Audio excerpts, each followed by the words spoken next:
அனைவருக்கும் வணக்கம். என் பெயர் கா ஜெசிகா. நான் 6ஆம் வகுப்பு படிக்கின்றேன். அனைவருக்கும் வணக்கம். என் பெயர் சாக்ஷிகா. நான் 4ஆம் வகுப்பு படிக்கிறேன்.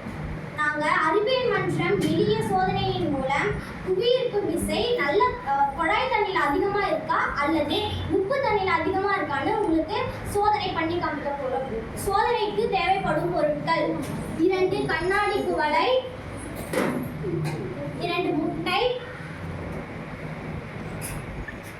உப்பு மற்றும் டீஸ்பூன். முதலில் 2 குவளையில் தண்ணீரை நிரப்ப வேண்டும். அதன் பிறகு ஒரு கிளாஸ் குழாய் தண்ணியில் உப்பை சேர்த்து கலக்க வேண்டும்.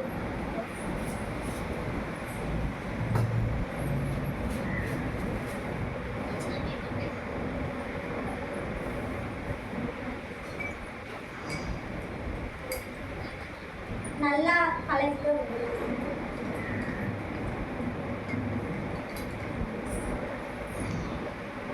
பிறகு 2 முட்டையை எடுத்து முதலில் குழாய் தண்ணீர் போட வேண்டும். இப்போ குழாய் தண்ணியில போடும்போது முட்டை கீழே போயிடுச்சு. பிறகு உப்பு தண்ணீரில் முட்டையை போட வேண்டும். இப்போ முட்டை மிதக்குது.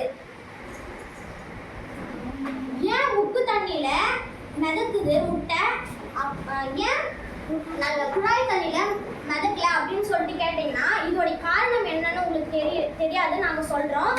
இப்போ குழாய் தண்ணியில நிறைய அதிக புவியீர்ப்பு விசை இருக்கிறதுனால முட்டை மேல கீழே போயிடுச்சு.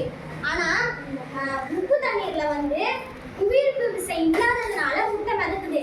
அது போலதான் நம்ம பூமியில புவியீர்ப்பு விசை அதிகமா இருக்கிறதுனால நம்ம எல்லாரும் நிக்க முடியுது.